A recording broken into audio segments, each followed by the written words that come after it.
I eat at Walmart. You can eat there. It's fine. They're fine with it. And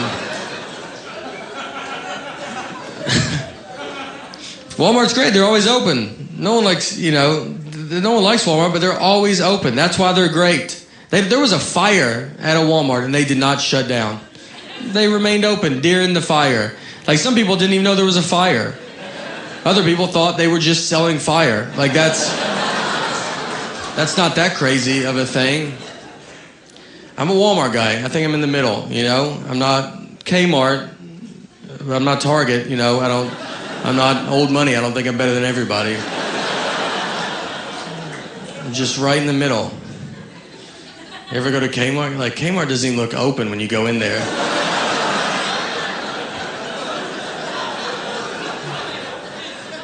You just walk in, you're like, you guys about to close? Are you getting looted or something? You're like, no, we're open. Are you? Are you going to cut the lights on that side of the store?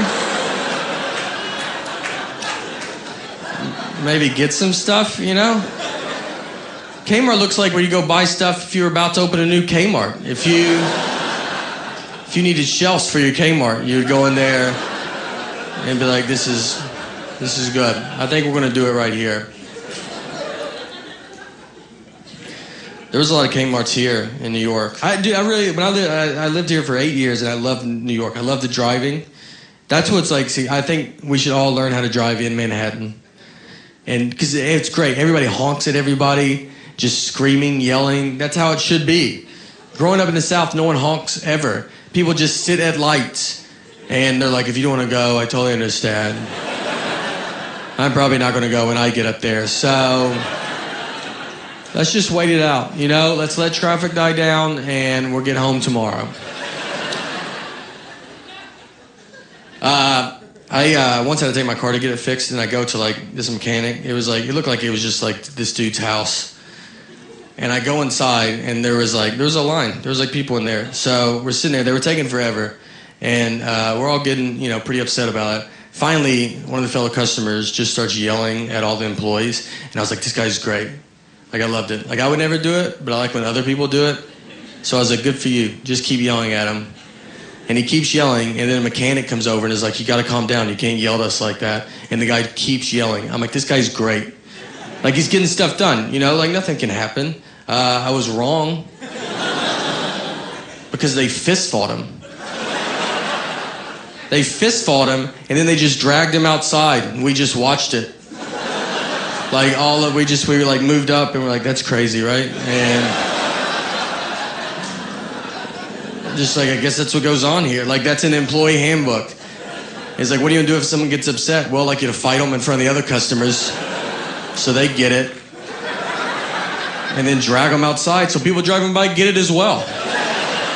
You know what our motto is? Our motto is, what'd you say? That's what I thought you said. Keep your mouth shut. Yeah.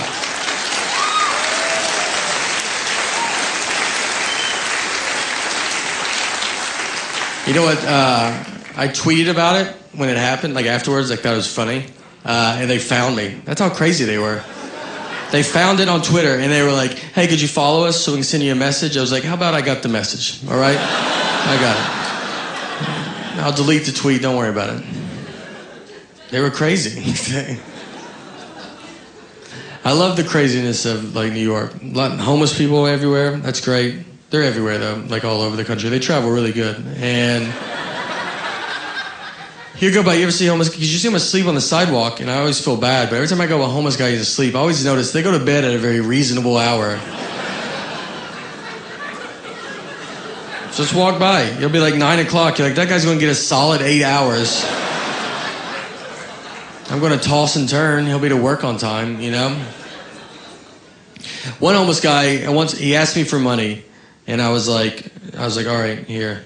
And I gave him money, and he was like, it's good you give money, man. This could happen to you. You could be homeless by tomorrow. And I was like, I don't know about by tomorrow. I was like, I have a lot of friends and family, I have to get rid of all of them in 20... I don't have time to do that.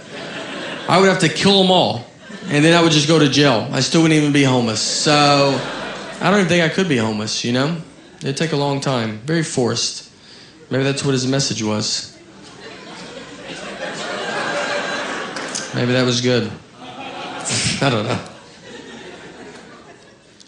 When I first moved to New York from Nashville, I was here 3 months, and we would always like do comedy, then we'd go eat at a diner really late. So one night, I'm sitting in the back of this diner with some other buddies, and this guy walks in with a CNI dog, but he was pretending to be blind, like he's not blind. And I could tell, I'm really good at like, telling when people are fake blind. And he walks in. First of all, he makes a big announcement to everybody, like, hey, I'm blind.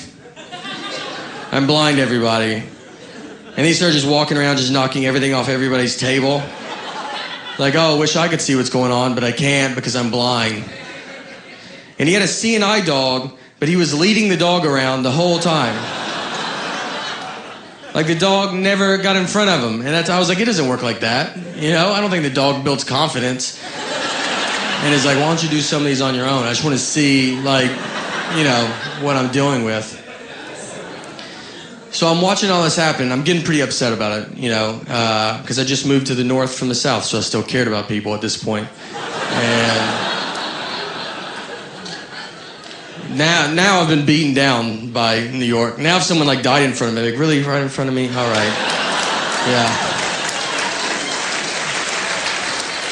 You just tell you like, don't look at him. That's what he wants. All right, that's what he wants.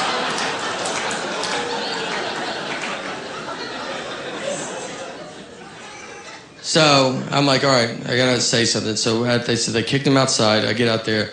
In my Mayberry head, I think this is New York's biggest problem. So I walked over and I was like, hey, what's wrong with you, man? Like, why would you pretend to be blind? You know, how would you feel if you really were blind? And he was like, how would you feel if you were blind? I was like, what does that have to do with anything? And then he sprayed me with mace. And let me tell you, blind or not, he was crazy accurate. It wasn't like, oh, did I get him? It was both eyeballs directly. The bridge of my nose wasn't even wet. That's how good he was.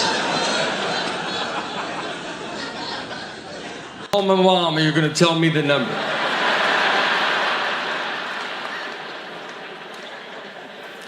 If she doesn't tell me, I type in 90 minutes and I walk away.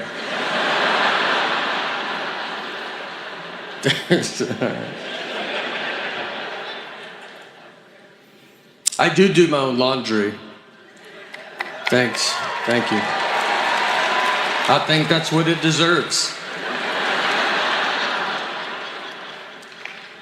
My mom did my dad's laundry growing up, so I thought all wives do husband's laundry.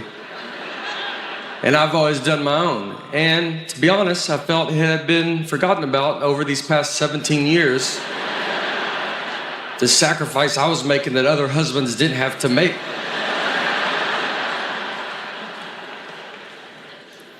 One day, I was like driving home and it popped in my head and I was like, all right, I'll bring that up.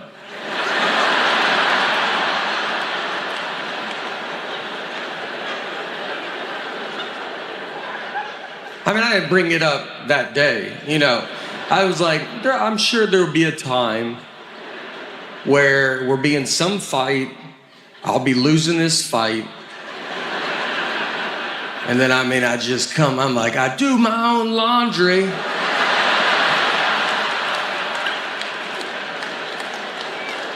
She's like, fight's over. You win, I forgot how good I got it.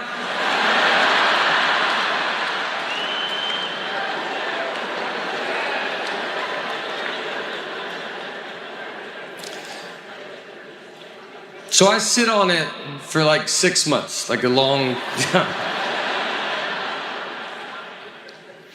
We finally get in a fight. I don't remember what the fight was about. Nothing. I don't know. It wasn't laundry. I remember that. So I'm losing this fight. And so in my head, I'm like, this is it. I mean, I was sad to see it go. That's how good I felt. I felt bad for her. I mean, I was like, she thinks she's winning this fight. I'm about to drop a bomb on her right now.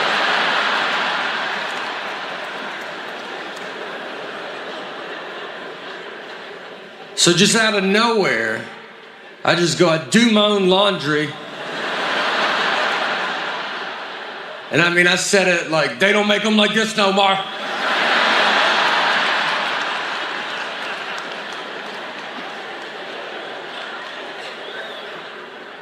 I was shocked that it started a second fight I never saw coming.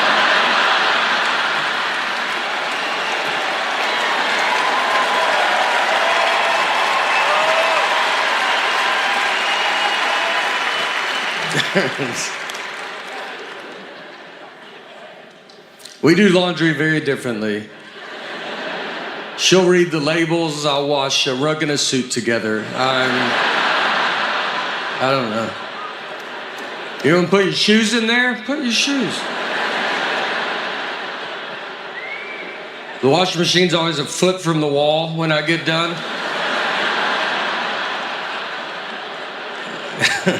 It's like, that was a lot of stuff you put in there, you know? Yeah. And look, it's almost all wet.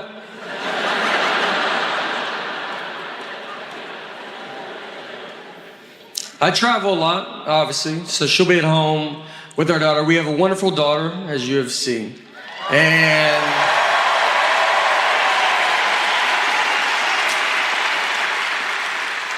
but I know it's hard because she's home and my wife has to be the mom and the dad and the good and the bad parent, you know, and I come home and I'm super fun or I'll mess up the routine. This is just stuff she tells me. And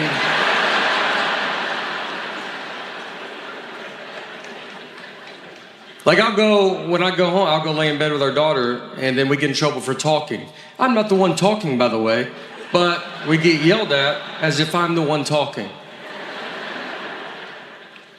I do get it, because I don't think of the consequences with everything. Like, we have one dog. I would like another dog. My wife does not want another dog, because it's a lot. It's a lot to have two dogs, because you gotta open the back door and let two dogs out.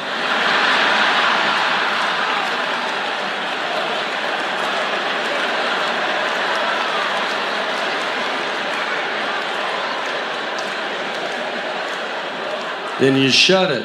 And now they're out there. You're inside, not dealing with it. But then they want to come back in, and you're like, gotta go let all these dogs back in. You're like, one dog, two, look at all these dogs everywhere.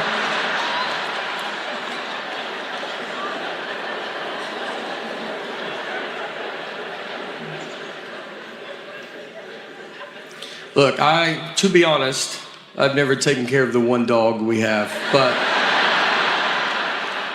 two would be fun. Our dog sleeps in our bed, and someone told me you're not supposed to do that because you lose dominance over the dog. And I asked him, I said, what year do you think it is?